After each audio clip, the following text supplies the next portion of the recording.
முடி வெட்டுறது கரெக்டா தப்பா நமக்கு தெரியாது.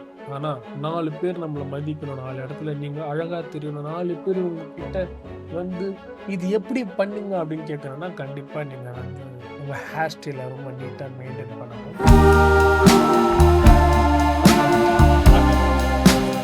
கைஸ் எல்லாம் எப்படி இருக்கீங்க? நல்லா இருக்கீங்களா? நான் ரொம்ப சூப்பரா இருக்கேன். இன்னைக்கு நம்ம என்ன பார்க்க போறோம்னா, அதித்திக்கு மொட்டை அடிச்சு 1 வருஷம் ஆயிடுச்சு. முடி வந்து நல்லா பலன்னு வந்துடுச்சு. ஆனா எல்லாருக்கும் ஒரு ஆசை இருக்கும். தன்னோட பசங்களை கொஞ்சம் வித்தியாசமா பார்க்கணும்னா, வித்தியாசமா நீங்க நினைக்கிற மாதிரி இல்லை. ஒரு லுக் சேஞ்சஸோட பார்க்கணும். இதே நம்ம பாப்பா போனோம் ஹேர் கட் எப்படி இருக்கலாம் அப்படின்னு பண்ணுறது. நானும் ஷாலினியும் முடிவு பண்ணுவோம் ஹேர் கட் பண்ணலாம் அப்படின்னு முடிவு பண்ணோம். Korean luxury salon.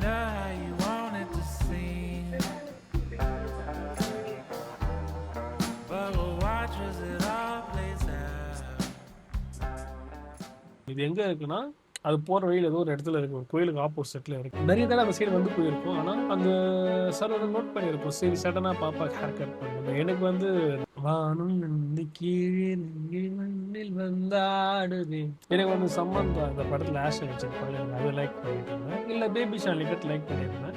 ஆனா ஷாலினி வந்து பாய் கட் லைக் பண்ணிட்டு இருந்தாங்க. அவங்க போயிட்டு வெல்கம் பண்ணாங்க. யாருக்கு முடி வெட்டணும்னு கேட்டாங்க. எனக்கு முடி வெட்டணும்னு கேட்டாங்க. இல்லை என் டாக்டருக்கு தான் முடி வெட்டணும்னு நான் சொன்னேன். ஓகே வெயிட் பண்ணுங்க சார் அப்படின்னாங்க. சார் நான் வந்து கன்சல்ட் பண்ணோம், ஸ்டைலிஸ்ட்டை வந்து கன்சல்ட் பண்ணணும்னு சொன்னாங்க. ஸோ வெயிட் பண்ண சொன்னாங்க. 15 மினிட்ஸ் வெயிட் பண்ணிட்டோம். அதுக்கப்புறம் பார்த்தீங்கன்னா ஒரு ஸ்டைலிஸ்ட் ஒருத்தர் வந்தார். அவர் 2 ஆப்ஷன் தான் கொடுத்தார். சார் ஒன்று பேபி கட்டு, இன்னொன்று வந்து பாய் கட். அதான் பாய் மீன்ஸ் அந்த கட்டு பேர் சொன்னார். கட்டு பேர் எனக்கு தெரியல. கட்டு ஹேர் ஸ்டைல் பேர் சொன்ன ஹேர் ஸ்டைல் பேர் எனக்கு தெரியல. ஸோ நாங்கள் முடிவு பண்ணி பேபி ஷாலினி கட் தான் போகலான்னு பார்த்தோம். பட் சம்மராக இருக்கிறதுனால அதித்திக்கு நல்லா காதெல்லாம் வேர்க்குது. ஸோ குழந்தை கொஞ்சம் ஃப்ரீயாக இருக்கட்டும். ஷாலினி என்ன சொன்னாங்கன்னா, அவங்களுக்கு குழந்தை இப்போ தானே கொஞ்சம் ஸ்டைலாக இருக்கட்டும், போக போக முடி வளர்த்துக்கலாம் அப்படின்னு சொன்னதுனால, ஸோ அவர் சொன்ன ஹேர் ஸ்டைல் நல்லா இருந்தது. சரி ட்ரை பண்ணோம்.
இந்த ஏர் வாஷ் பண்ணி பார்த்தீங்கன்னா வச்சுங்களேன், பக்காவாக இருந்துச்சு. அதித்தியும் ரொம்ப சூப்பராக ஆயிடுச்சு. நாங்கள் அதித்தி அந்த விஷனில் பார்த்ததில்ல. அதித்தி ரொம்ப க்யூட்டாகவும் இருந்தாங்க, அழகாகவும் இருந்தாங்க. நானும் ரொம்ப ஆச்சரியப்பட்டேன். என் கண்ணி ரொம்ப பட்டுருச்சு. எது இழிச்சதும்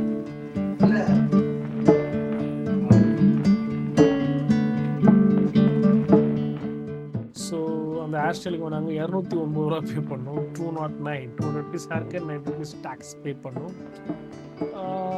ஓகே, சீக்கிரம் முடிஞ்சிச்சு. இதில் என்ன ஒரு பெரிய ப்ளஸ்னா, அவங்க குழந்தைய ரொம்ப அழகாக ஹேண்டில் பண்ணாங்க.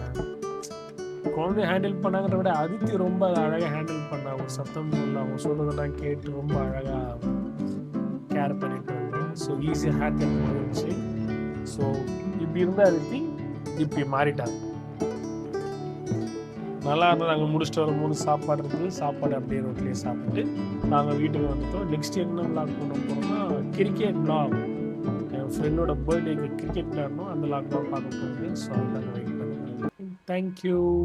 ஹேர் ஸ்டைல் ஒரு மனுஷனோட ஐடென்டிட்டி கூட சொல்லலாம். ஏன்னா சூப்பர் ஸ்டார் ரஜினிகாந்த் சார் இருக்கார், அவருக்கு எவ்வளோ வர அந்த ஹேர் ஸ்டைல் தான் ரொம்ப முக்கியம். அவர் என்ன படத்தில் என்ன கேட்ட போனாலும் மாறலாம், ஆனால் அவர் ஹேர் ஸ்டைல் லிட்ரலி அதை அந்த ஹேர் ஸ்டைல் லிட்டரலி அவங்க கொண்டு வந்துடுறாங்க. ஸோ ஹேர் ஸ்டைல் ரொம்ப முக்கியமான விஷயம். நீங்கள் என்ன ஹேர் ஸ்டைல் வச்சுக்கிறீங்க கமெண்ட் பண்ணுங்கள். எங்களோட அதிர்ச்சிக்கு நாங்கள் முடிவு பண்ண ஹேர் ஸ்டைல் இதுதான். நம்ம வளர்க்குற பறவைகள் எல்லாத்துக்கும் நம்ம முடியாங்க அதோட இறகை வந்து ட்ரிம் பண்ணுறோம். நம்ம வளர்க்குற அனிமல்ஸுக்கும் முடியை ட்ரிம் பண்ணுறோம். நம்ம வளர்க்குற பெட்ஸுக்கும் முடியை ட்ரிம் பண்ணுறோம், நெயில் கிளியர் பண்ணுறோம். அதுக்கு ஒரு சில விஷயங்கள்லாம் பண்ணுறோம். அப்போ நம்ம குழந்தைக்கும் பண்ணலாம். ஸோ அதுக்கு நல்லா முடிவு வந்துச்சு. ஸோ அதுக்காக போன இடம்